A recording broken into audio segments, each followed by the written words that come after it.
Bonjour et bienvenue à l'atelier, je suis super contente de vous retrouver pour un nouveau cours spécial sac organisateur accompagné de tous ces accessoires dont un que je tiens aujourd'hui, donc tout spécialement dans ma main, c'est un étui pour le gel hydroalcoolique et vous allez voir qu'il est super original et tout ça on va le voir bien entendu comme habituellement dans un cours ultra complet, alors à tout de suite. Me revoici donc avec le fameux étui donc pour le porte-gel hydroalcoolique et vous allez voir qu'il a une forme bien particulière parce que habituellement les étuis eh bien ils ont la tête vers le bas comme ça. Moi je suis pas fan, je vais vous expliquer pourquoi tout simplement parce que j'ai tenté le coup comme tout le monde, je me suis fabriqué le mien et puis je me suis dit c'est pas pratique du tout à l'usage. Pourquoi? La tête vers le bas, il suffit que vous ayez mal fermé le bouchon, qu'est-ce qui se passe? Ça dégouline sur le sac, ce qui m'est arrivé d'ailleurs. Autre chose, quand il fait très chaud, le gel hydroalcoolique a tendance à devenir plus liquide. Et ce qui fait que le fait d'avoir eu la tête en bas comme ça tout le temps, lorsqu'on l'ouvre, eh ben on en met partout. Et l'autre chose, c'est que le gel hydroalcoolique, bien entendu, abîme les matières, les sacs et voilà, toutes les matières sur les supports sur lesquels ils sont. À la base, je trouve que c'est plutôt original, mais pas pratique au quotidien. Du coup, bah écoutez, comme on a toujours besoin aujourd'hui d'un étui pour mettre notre gel, il faut savoir qu'aujourd'hui c'est venu dans les mœurs, on a tous notre petit flacon de gel pour se désinfecter les mains et c'est plutôt une bonne chose. Alors j'ai conçu cet étui tout simplement pour un aspect pratique. Alors vous allez comprendre. Déjà, il est très facile à faire, il nécessite très peu de matériaux et vous pouvez le charger facilement et vous avez toujours ce petit étui à portée de main puisque vous avez une lanière avec un petit mousqueton et vous pouvez soit l'accrocher dans votre sac, c'est-à-dire que vous avez donc la sangle et puis vous l'accrochez ou vous pouvez même le porter comme ça, pourquoi pas, hein, donc si vous voulez l'avoir sous la main, il a un aspect pratique avec cette petite lanière. Pour les mamans, l'accrocher à la poussette, pourquoi pas. Et éventuellement, vous pouvez le mettre dans votre sac organiseur d'une façon très simple, dans les petites poches qu'on trouve frontales. Alors, vous allez voir que il a une forme particulière. On a déjà vu donc ces arêtes, hein, donc je vous avais déjà montré comment je les faisais. Et comme il s'agit d'une petite pièce, eh bien faire les arêtes de cette manière-ci, c'est ultra simple, ultra rapide et ça nécessite vraiment très peu de technique. Alors, bien entendu, vous avez un patron comme habituellement. Hein, ça va de soi, vous le trouverez dans la description de la vidéo. Je ne l'ai pas encore agrémenté des photos, mais ça devrait se faire d'ici que je vous le mette en ligne. Sinon, ça se fera dans la semaine qui suit, comme habituellement. Et vous avez dans un premier temps ce qu'on appelle le corps. Alors, le corps, c'est la partie verte que vous voyez ici. Qu'est-ce que j'ai fait? Tout simplement, j'ai pris le petit patron. Hein, vous l'avez là. Et puis, j'ai reproduit le gabarit sur l'endroit du tissu. Et puis, j'ai fait un zigzag avec le molleton. Et puis, ensuite, il ne me restera plus qu'à venir couper l'excédent de tissu et de molleton.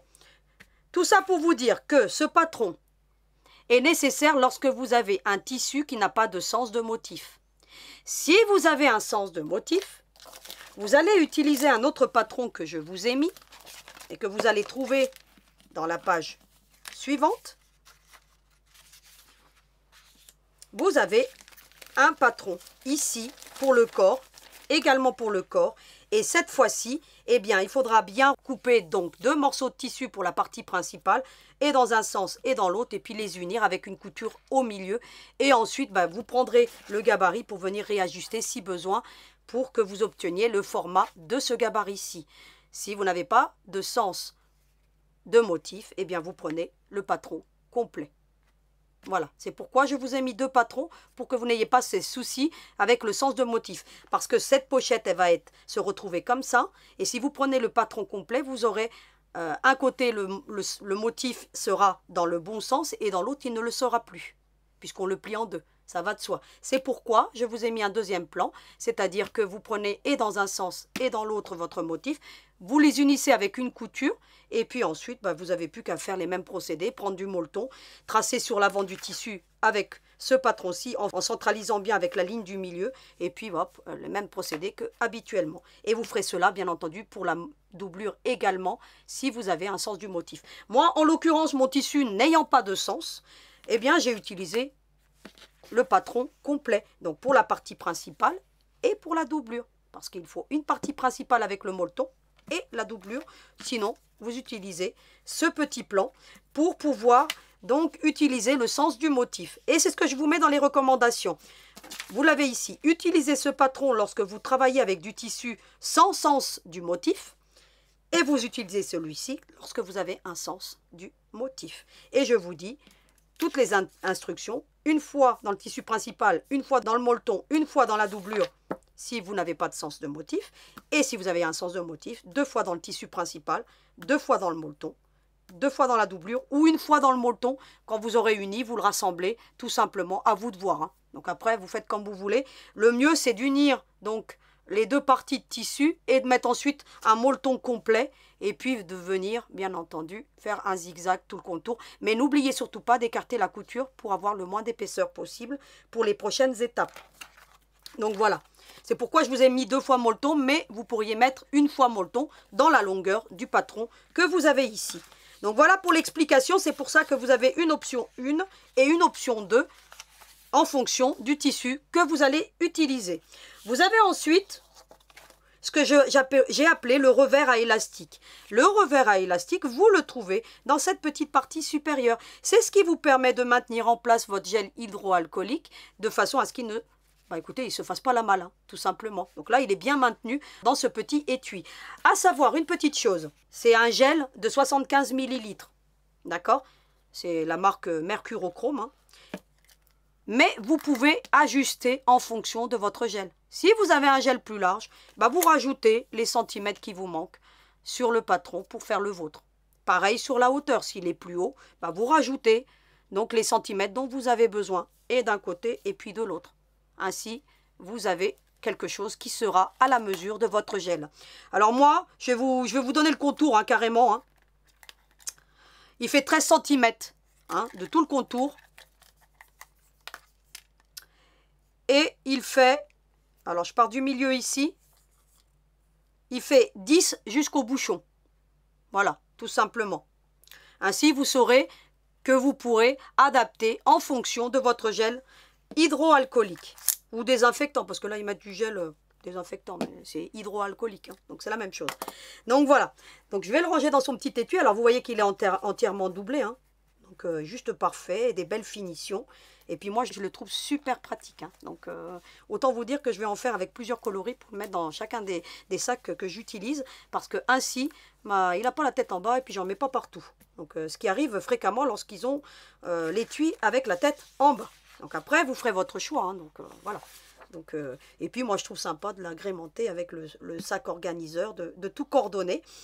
Et donc, vous aurez ainsi des choses vraiment bien abouties. Alors ensuite, vous avez ce que j'appelle le revers à élastique. Vous aurez à le couper une fois. Alors moi, je vous dis, idem que le tissu de la doublure. Pourquoi? Pour apporter un contraste. Mais vous pourriez utiliser un autre tissu, différent de celui de la doublure. Vous pourriez utiliser le même que la partie principale. À vous de voir. Moi, j'ai voulu faire un contraste. Je trouve ça plutôt sympa. Et vous avez ce genre de petite lanière ici à élastique. Qu'est-ce que vous allez faire avec cette lanière? On va le faire tout de suite. Comme ça, dans la partie couture tout à l'heure, on pourra se concentrer uniquement sur les coutures. Vous allez reproduire sur votre tissu la ligne de pli. Alors, la ligne de pli, soit vous prenez le gabarit et puis vous venez, vous la tracez. Donc, elle fait 1 cm, hein, la ligne de pli. Hein. Donc, voilà. Vous l'avez ici. Hein. Je vais prendre un petit stylo, je vais bien me mettre en alignement et puis je vais tracer une ligne. Et vous allez comprendre pourquoi je fais cette ligne. Tout simplement pour pouvoir la rentrer à l'intérieur pour que ça fasse une belle finition à la partie de l'élastique. Parce que ici, alors vous voyez c'est tellement bien fait qu'on ne le voit pas. Vous avez une ouverture, voilà. Et qu'on ne voit même pas, hein, vous voyez, parce que l'élastique est bien embouti. Donc voilà. Vous avez donc cette ligne. Qu'est-ce que vous allez faire? Eh bien, soit vous allez prendre le fer à repasser, soit vous prenez vos doigts, vous le pliez comme ça, à 1 cm. Vous les rentrez comme ça, sur l'envers du tissu. Vous voyez? Hop, je plie, comme ceci. Tout à l'heure, vous aurez soif. Vous pourrez faire une couture ici si vous voulez. Moi, je ne l'ai pas fait. Vous voyez? Parce que je trouve que ça fait vraiment disgracieux. Ainsi, c'est plus discret. Moi, ce que j'ai fait, ensuite, j'ai plié en 2 comme ça. Et j'ai fait une petite couture de sécurité, ici, pour pouvoir maintenir cette partie élastiquée, ce que je vais faire tout à l'heure dans la partie couture. Donc je ne vous montrerai pas cette étape parce que je viens de vous la montrer. Et vous voyez que on obtient une partie qui est propre. Vous voyez que même avec mes doigts, bah, j'arrive à le maintenir bien. Sinon vous prenez un frottoir, vous prenez ce que vous voulez. Mais on a déjà cette partie qui est déjà prête pour la couture. Donc je la réserve. Ensuite, nous nous concentrons sur la page suivante. Vous avez la lanière. Alors, on va la faire en un seul bloc. Ainsi, ce sera beaucoup plus facile parce que vous avez remarqué que j'ai la lanière, mais j'ai également aussi un petit bout de lanière ici pour recevoir un anneau D. Et puis, bah, on a le petit mousqueton et puis j'ai appliqué un rivet tubulaire. Donc tout ça, vous avez tout ça dans le descriptif du patron. Alors la lanière, c'est une fois, hein, simplement. Hein. Et puis, on coupera ce dont on a besoin tout à l'heure à la partie couture pour faire cette petite lanière-ci. D'accord? Alors, je vous dis qu'il vous faut en termes de fourniture. En réalité, et vous avez vu, hein, il faut très peu de tissu. Si vous avez des chutes qui traînent dans l'atelier, bah écoutez, c'est l'idéal. Vous pouvez utiliser toutes ces chutes de tissu qui traînent et ça vous permet d'avoir un petit projet qui est assez sympa. Et je peux vous assurer que je l'utilise depuis quelques temps. Et ben, il est super pratique. Hein. Donc, je vais en faire d'autres. Pour qu'il soit coordonné à mon sac. Pourquoi pas un plus sobre, parce que moi j'aime beaucoup les sacs noirs, donc je vais le faire en noir, il sera discret, noir et blanc, comme ça je l'aurai toujours à portée de main. Et je peux vous assurer qu'il est hyper pratique. Alors il y a encore des fils qui traînent là, il faudra que je les coupe. Et vous avez donc dans le descriptif des fournitures, parce que je vous l'ai mis déjà là, un mousqueton pivotant anneau 10 mm, c'est-à-dire que l'anneau ici, il y a 10 mm, un anneau D. Donc bien entendu, je vous mettrai tout ça dans la description de la vidéo, le matériel que j'utilise. Et puis un rivet tubulaire, donc tout simplement. Donc voilà.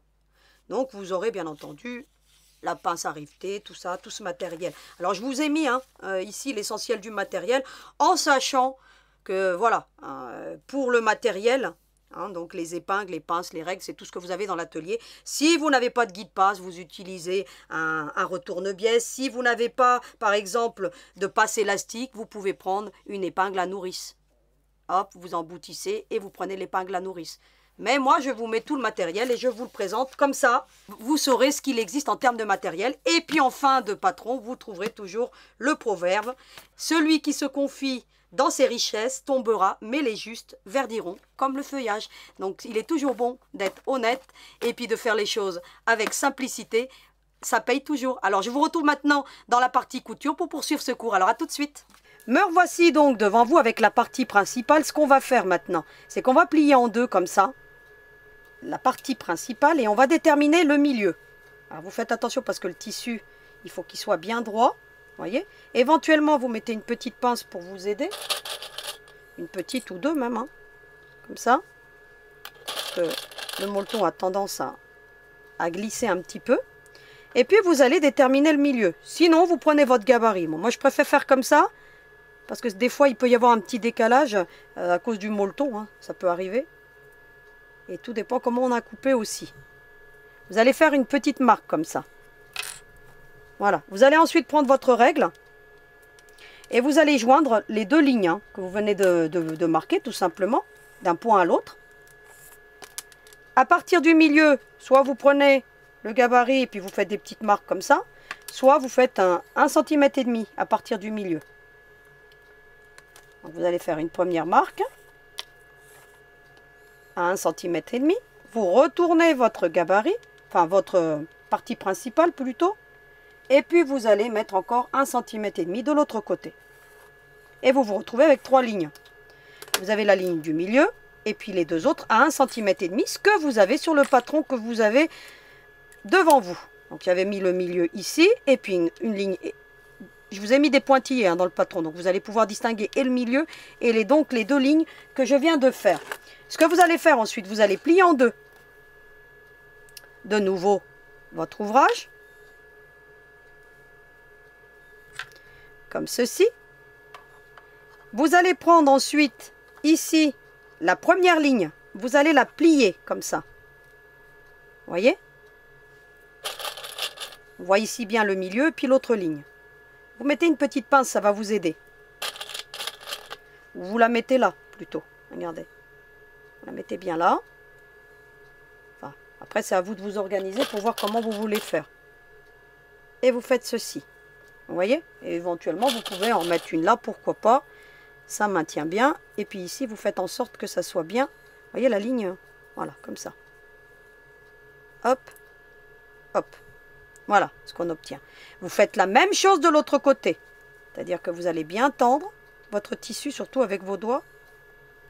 Et vous allez faire ceci. Pareil. Vous mettez une petite pince ici. Vous en mettez une autre ici. Ça facilite. Hein. Ou alors vous mettez des épingles. À vous de voir. Moi, je préfère les pinces. Voilà ce qu'on obtient. Vous voyez? Et ensuite, vous n'avez plus qu'à plier comme ça. Vous voyez? Je vais vous montrer ensuite ce que vous obtenez. Vous voyez, vous déplacez l'épingle ensuite. Et voyez ce qu'on obtient. Voilà. Vous enlevez ensuite l'épingle et puis vous n'avez plus qu'à faire ce genre de choses. Parce qu'elles vous ont aidé, si vous voulez, à faire ce fameux pli qui se retrouve à l'intérieur. Ce fameux pli, lorsque vous aurez retourné vers l'endroit, on obtiendra ce genre de choses. Voilà. Quelque chose de très bien fini. Une jolie petite arête, vraiment originale. Et ça donne du cachet à votre étui. Ensuite, eh bien, vous avez plus qu'à coudre les latérales, tout simplement. Alors, vous pensez à prendre une cale, hein, si vous avez des problèmes d'épaisseur, mais logiquement, ça devrait le coudre. Hein. Donc, voilà. Hein. Donc, moi, j'avais déjà testé avec ma VQ2, donc vous n'aurez pas de problème. Vous prenez un point de 2 mm, et puis vous allez coudre les latérales, tout simplement, comme on fait pour un sac. Sauf que cette fois-ci, l'arête, elle va se faire automatiquement. Alors, d'où m'est venue l'idée de cette arête? Je ne sais pas si vous savez, mais des fois, on a des petits sacs cadeaux en papier qui ont cette forme. Et donc, je l'ai démonté pour voir comment ça se montait.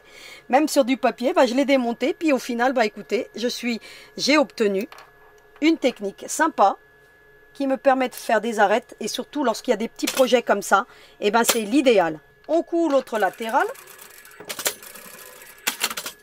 Et la partie principale est terminée. Donc il nous reste, vous voyez ce qu'on obtient lorsqu'on a cousu. Voilà. Et vous allez voir que pour la doublure, ben, je vais faire le sens inverse en fait. Vous allez voir, pour éviter les épaisseurs. Alors moi j'avais tracé sur le devant, je m'étais trompée avant de filmer, donc c'est toujours sur la partie bien entendu extérieure qu'on fait ce genre de pli. Hein. Donc voilà, faites pas attention au marquage, parce que dans ma précipitation j'avais marqué le tissu. Vous voyez ce qu'on obtient.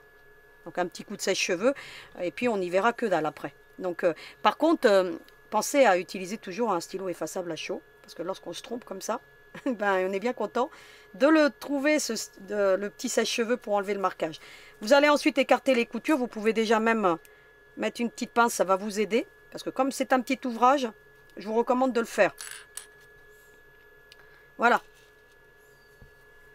Hop. Ensuite, on va faire la petite lanière. On va la faire tout de suite. Alors, pour la petite lanière, je vous ai déjà montré. Hein, donc, vous allez faire endroit contre endroit. Sauf que cette fois-ci, elle a juste une petite chose. Il y a une petite chose qui change. Alors, je vais vous montrer des petites techniques qui sont vraiment idéales. Vous allez faire pareil, en endroit contre endroit. Vous allez coudre tout du long. On obtient ceci. Vous allez ensuite prendre, pour vous aider, parce que là, comme c'est tout petit, et comme c'est très long, quand c'est une petite lanière, ça va, vous allez prendre, alors ça c'est ma petite astuce à moi, hein, pour écarter la couture, vous mettez la baguette chinoise, faites-le parce que ça facilite, et puis regardez pour écarter la couture, tout du long, et ben ça facilite. Hein. Si vous le faites à plat, vous n'y arrivez pas. Une fois que vous ça amorcé, ben après vous n'avez plus qu'à continuer. Hein. Regardez, hop, vous voyez comme ça facilite. Hein. Alors je vous donne dans le mille que comme ça c'est compliqué, regardez, vous voyez. Donc ce que je vais faire, c'est que je vais la remettre, puis je vais voir jusqu'où je peux aller. Vous voyez, je l'avance. Et puis j'écarte cette couture. Il faut l'écarter pour l'amener au milieu, pour qu'on ait une petite lanière vraiment parfaite. Voilà, vous voyez, j'emmène ça jusqu'au bout. Hop, hop. Alors c'est un petit projet qui va très très vite à faire, vous voyez. Ben, ça m'a aidé la baguette chinoise. Hein. Vous voyez qu'elle a plusieurs offices hein, pour retourner, pour écarter les coutures. Ensuite, ce que vous allez faire, vous avez un bord ici qui est ouvert, on va le fermer tout simplement. Alors, on va faire une petite couture au bout.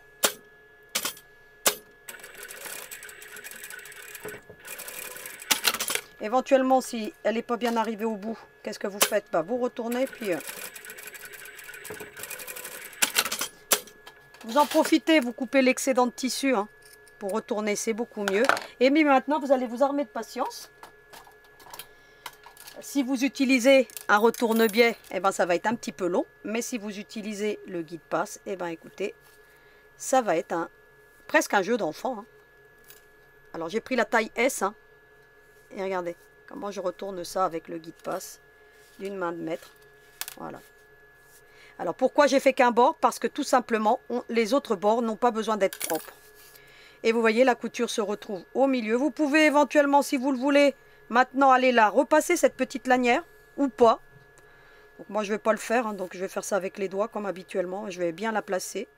On a donc terminé donc, cette lanière. Vous avez vu, on a ici un bord propre. Ce bord propre va servir à recevoir le petit mousqueton.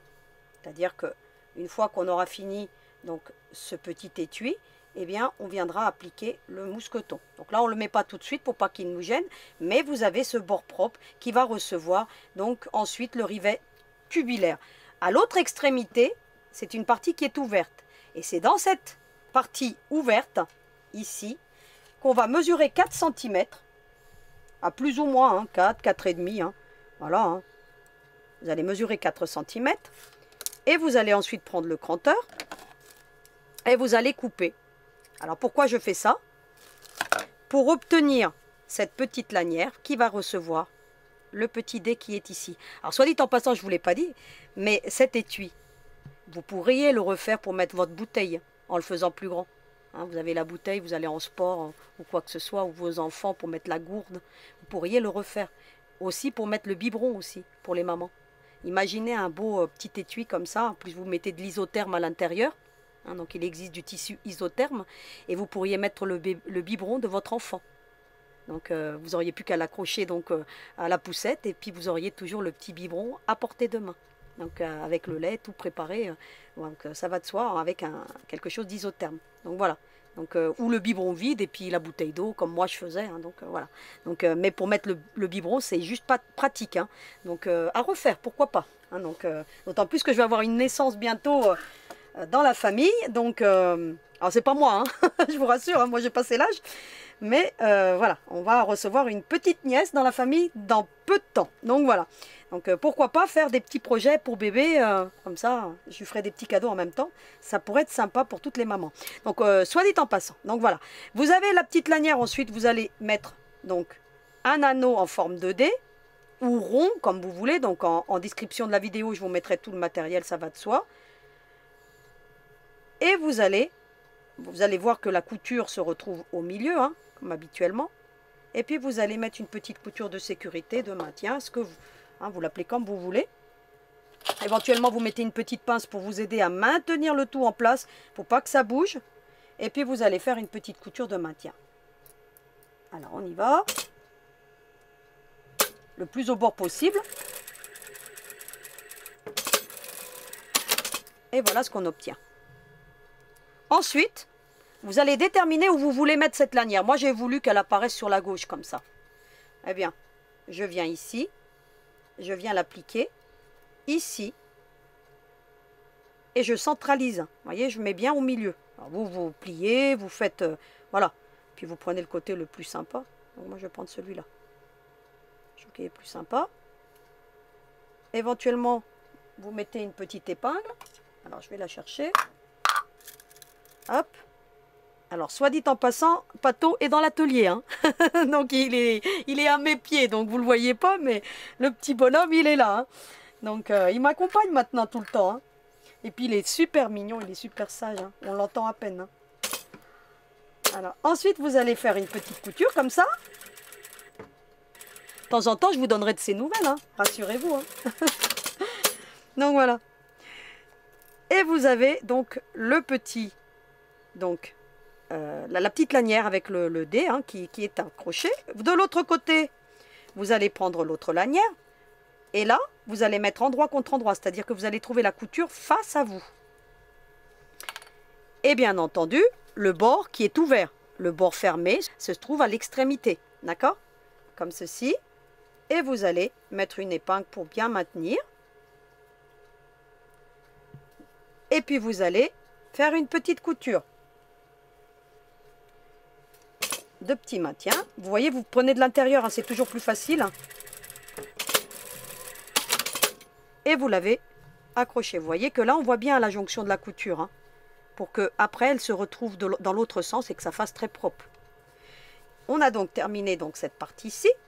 On va maintenant appliquer la partie que j'ai appelée, moi, le revers à élastique ici. Et c'est à cette étape-ci qu'on va venir le mettre. J'ai donc formé donc le canal où on va recevoir l'élastique. On avait rentré tout à l'heure les bords, hein, pour que ça reste propre. J'ai passé une petite couture de maintien, hein, pour que ça reste bien en place et pour que ça facilite les prochaines étapes. Ce que vous allez faire ensuite, vous allez donc déterminer le milieu. Donc moi je plie avec mes ongles, hein, et puis vous allez le fixer ainsi. Alors moi je veux que l'ouverture elle aille du côté du dé. Donc c'est-à-dire que je le positionne comme ça. Hop. Et je vais poser une petite épingle. Et vous allez faire le contour tout simplement. Vous voyez que l'ouverture ici va se retrouver là, tout simplement. Hop, on met des petites pinces. Alors les pinces c'est provisoire parce que s'agissant d'une petite pièce, je vais ensuite remplacer les pinces par des épingles. Parce que vous allez voir que coudre avec les pinces, et surtout que moi j'ai une sécurité dans ma machine, ça ne va pas être si simple que ça. Et regardez, si vous avez bien travaillé, eh bien on arrive vraiment pile poil à la jonction. Alors hop, hop.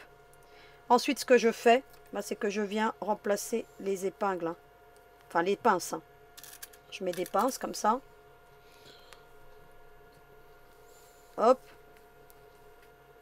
Et ici pareil, comme ça facilite. Voilà. Et puis j'enlève ensuite les pinces parce que là, sinon elles vont me gêner. Et puis je vais venir mettre une couture de sécurité pour maintenir donc ce revers. Alors je commence ici, je mets à l'intérieur comme ça. C'est une petite pièce, hein. Donc vous allez vous servir de votre doigt. Alors ce que je fais, alors je vais essayer d'arriver à coudre parce que je crois qu'il y a Pato là qui fait des siennes. Donc voilà. Donc il aime bien tous les fils, hein. Et puis comme là ça tombe, et ben il est heureux, hein. Ce que je fais, regardez, j'arrive un petit peu ici. Comme ça j'ai déjà fixé une partie. Vous voyez? Et puis ensuite je reviens mettre l'autre correctement. Alors, hop. Et puis je continue. Voilà. Vous faites en deux fois, hein, aussi, hein. Vous verrez, ça facilite. Et puis, vous voyez, j'ai une cage, moi, ici. Donc, pour les petites pièces comme ça, c'est pas pratique. En plus, j'ai acheté un nouveau pied, d'ailleurs. Et puis, je ne l'ai pas positionné. Mais je devrais le faire parce que la cage, en fait... enfin, la cage, la sécurité, hein, quand on a des petites pièces, c'est pas pratique, hein. Vous aurez moins de difficultés. Et puis, je vous mettrai, bien entendu, le pied étroit. Alors, vous enlevez les épingles au fur et à mesure, hein. Et puis, voilà. Je pense que j'ai déjà fait le tour. Et voilà ce qu'on obtient. Ensuite, vous enlevez les épingles parce qu'on n'en a plus besoin. Voilà ce qu'on obtient. On a donc positionné le dé avant de positionner le revers, hein, et toutes les petites lanières. Maintenant, on va se concentrer sur la doublure. Pour la doublure, vous allez faire la même chose, hein. Vous allez plier en deux. Vous allez faire une ligne à 1 cm du milieu d'un côté, puis de l'autre. Et puis, vous allez plier en deux, comme ceci. C'est quasiment terminé, hein. Ça va très très vite à faire ce genre de petite pochette. Et comme je vous dis, convertissez-la en porte-bouteille, en porte-gourde, en porte-biberon. Et vous verrez que c'est plutôt pratique. Alors là par contre, vous pourriez refaire la même chose que ce qu'on a fait tout à l'heure. C'est-à-dire que vous prenez ici, vous voyez le même procédé que ce qu'on a fait pour faire l'arête ici. Moi, là, pour faciliter les choses, ce que je vais faire, je vais faire une autre technique que vous pourriez employer aussi. Je vais tout simplement plier, regardez. Plutôt que de faire le petit carré, venir couper, vous voyez, comme on fait habituellement, les petits angles, les petites arêtes, et là, je vais plier en deux comme ça. Regardez. Et puis, je vais mettre une épingle pour maintenir le tout. On plie tout simplement le long de la ligne. Voyez? Voilà, regardez ce que j'ai fait. Voilà. Et puis vous allez coudre les latérales tout simplement. Mais avant ça, on va déterminer l'ouverture. Où on va mettre l'ouverture. Alors pour mettre l'ouverture, parce qu'on ne va pas tout coudre, il nous faudra une ouverture pour retourner. Ben, moi je vais déterminer qu'ici je vais laisser, vous voyez, 1,5 cm. Et puis ici, voilà, vous voyez, 1 cm. En fait, 3 doigts à peu près. Vous voyez? Voilà. Vraiment au-dessus du pli. Hein. Vous voyez, le pli est là. Le pli, il est ici, s'arrête ici. J'ai mis un bon centimètre. Et puis 1 cm du haut. Comme ça me fait 3 doigts à peu près pour retourner. C'est une bonne ouverture pour pouvoir retourner ce genre de petit projet. Ça se fera très bien. On va faire une première couture jusqu'à la marque. Hein. Donc, je les ai déjà faites hors caméra. Et puis une autre ici. Vous voyez? À partir de la marque. Hein. Et vous voyez que je suis au-dessus du pli. Ensuite, vous allez faire l'autre côté entièrement. Donc, alors, on y va. Je vais vous montrer ce que j'ai fait. De toute façon, vous allez bien le voir. Je vais enlever les épingles avant de vous montrer. Regardez, j'ai laissé une ouverture, tout simplement, ici. Et puis, vous voyez, c'est parti un petit peu plus haut que le pli. Voilà, une petite ouverture ici. Ici, j'ai entièrement cousu. Et j'ai la doublure qui est terminée. Alors, je vous montre à l'envers ce que ça fait quand on fait ce genre de pli. Vous voyez ici, là, ça fait comme une enveloppe ici, là, vous voyez? Pour éviter d'avoir trop d'épaisseur, moi je fais comme ça, et puis ça va relativement vite. Et d'autant plus qu'on s'en moque, parce que c'est pour la doublure. Je vous montre quand même de l'autre côté ce que ça donne, ce genre de pli.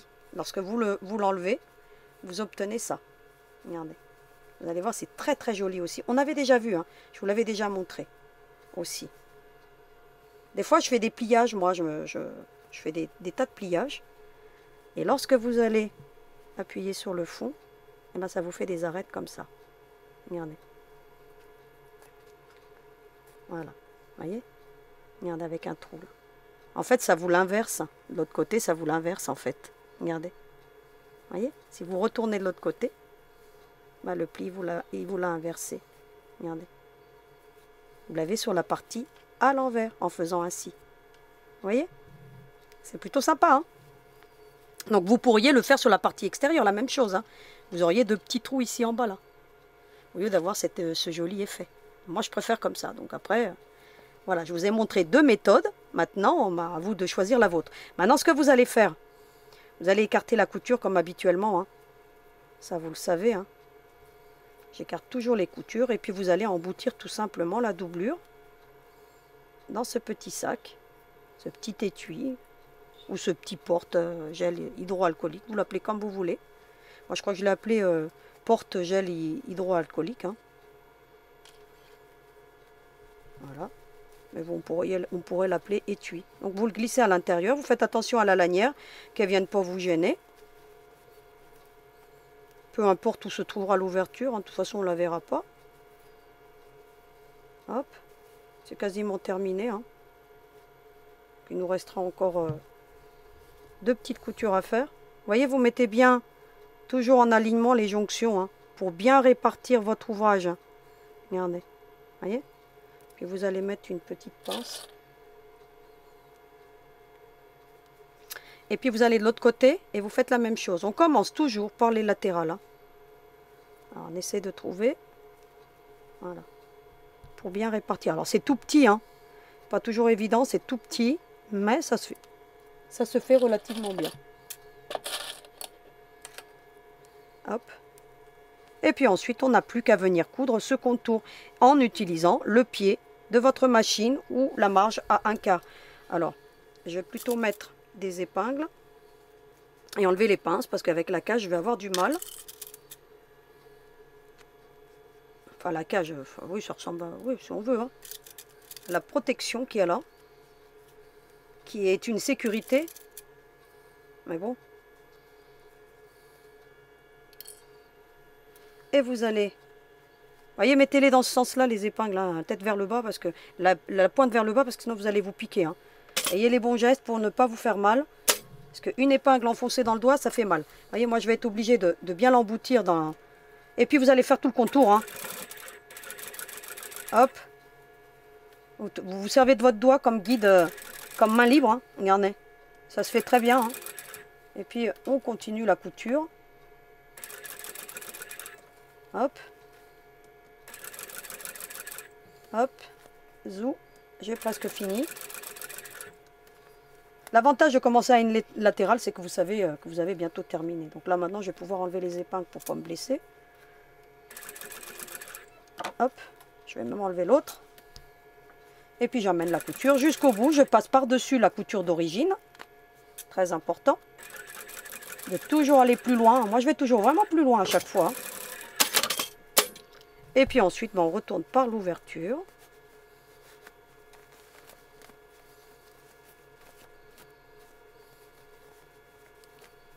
On peut en profiter pour venir fermer l'ouverture, hein, si vous voulez. Vous pouvez le faire tout de suite, comme c'est une petite pièce, ça va faciliter. Hop. Hop. On va mettre une petite pince là pour maintenir. Hop, on ferme cette petite ouverture. Hein. Je fais toutes les étapes devant vous, comme ça vous allez voir que même avec une petite pièce, on y arrive relativement bien. Hein. Voilà. Je maintiens, vous voyez, avec mon pouce. Hop. Et puis je viens fermer cette petite couture. Enfin, cette petite ouverture plutôt. Par une petite couture. Donc voilà. Voilà, vous voyez. Je le mets à l'intérieur. Vous avez vu que le revers se trouve tout de suite sur la partie supérieure. Je mets tout bien à l'intérieur.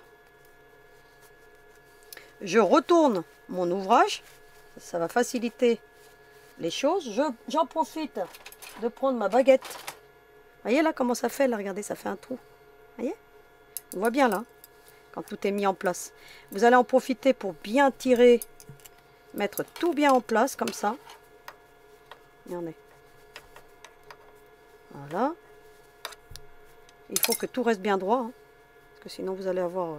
voilà. Et puis vous allez faire la couture qu'on trouve ici. Vous voyez là? J'ai mis une couture ici, pour que la doublure reste en place. Ça évite que la doublure vienne à remonter avec donc le petit flacon. Donc voilà. Alors ça pourrait être très joli de faire un porte-biberon comme ça. Je viens d'y penser en cours de vidéo, vous avez vu? Des fois les idées, elles viennent comme ça. Puis vous allez, pareil, vous allez glisser. Et puis moi je vais me servir du bord du revers. Et je vais le suivre tout du long comme ça. Je vais mettre ça comme ça. Et puis pareil, hein, je vais me servir. Hein. Alors je commence à la latérale, hein, vous avez vu, hein, toujours. Hein. Donc je vais commencer même un peu plus loin. Voilà. Alors, vous n'allez pas forcément le voir parce que là c'est tout petit. Mais vous voyez ce que ça donne. Hein. Bien entendu, la lanière, on la met sur la gauche. Hein. On ne coupe pas la lanière, hein, on la met comme ça. Et puis vous allez faire tout le contour, tout simplement.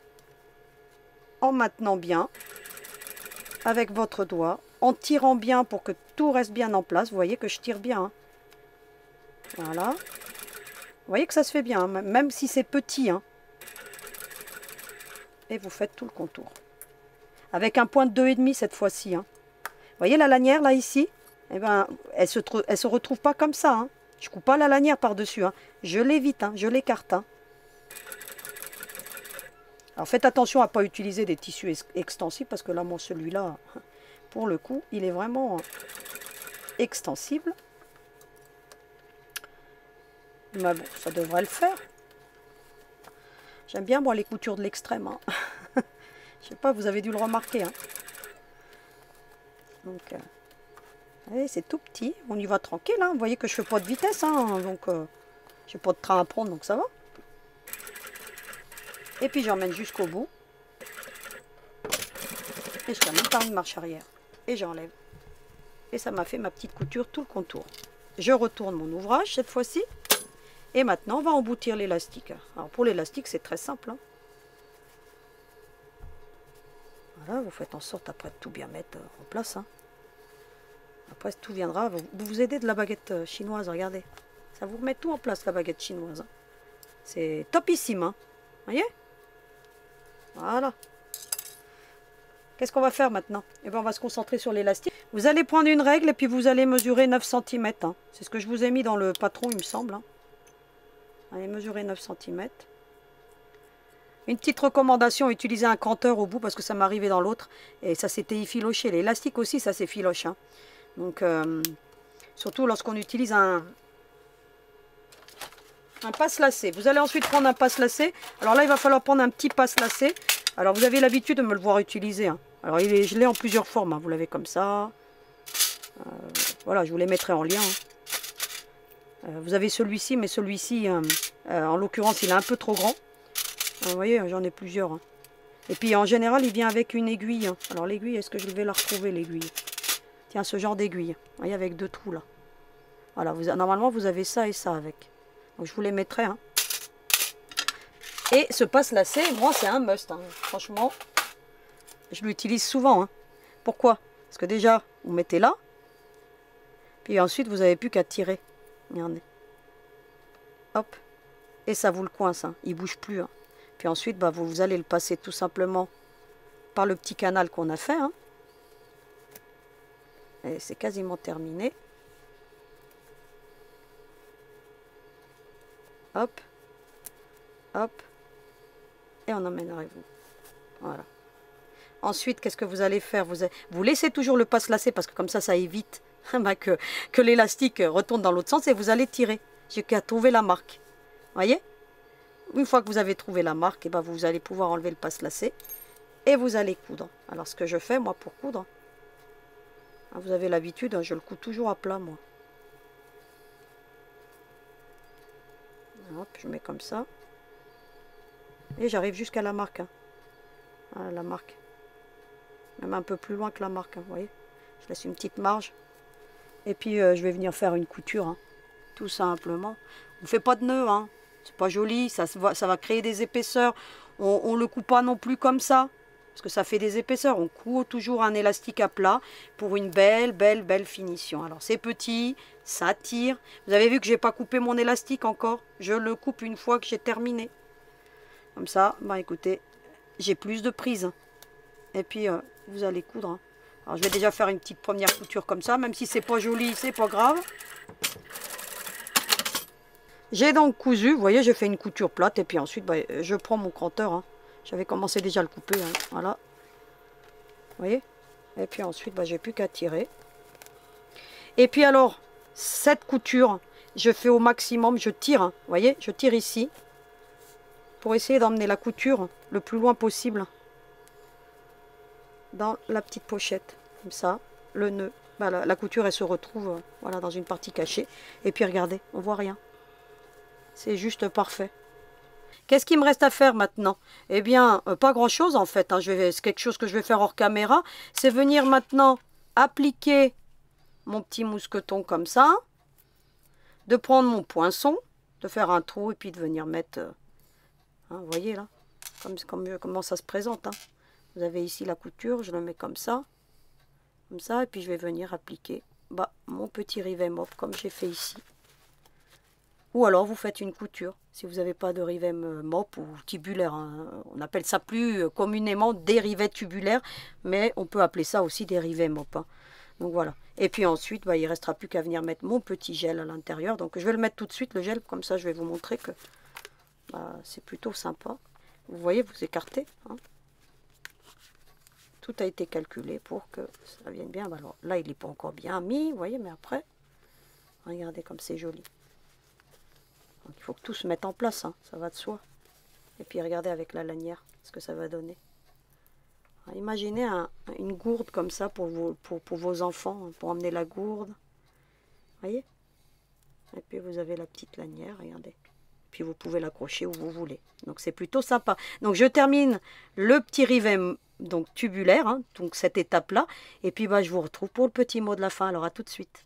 Eh bien j'ai terminé le cours d'aujourd'hui. On a fait un super étui que vous pouvez transformer, comme je vous l'ai dit, en cours de vidéo. Pour porter la gourde de votre enfant, une bouteille pour le sport, le biberon et tout ce qui est... écoutez, qui a une forme un petit peu forme de bouteille. Hein. Mais vous avez vu que ce petit gel hydroalcoolique est super sympa, super original. Il n'est pas commun et puis il est surtout...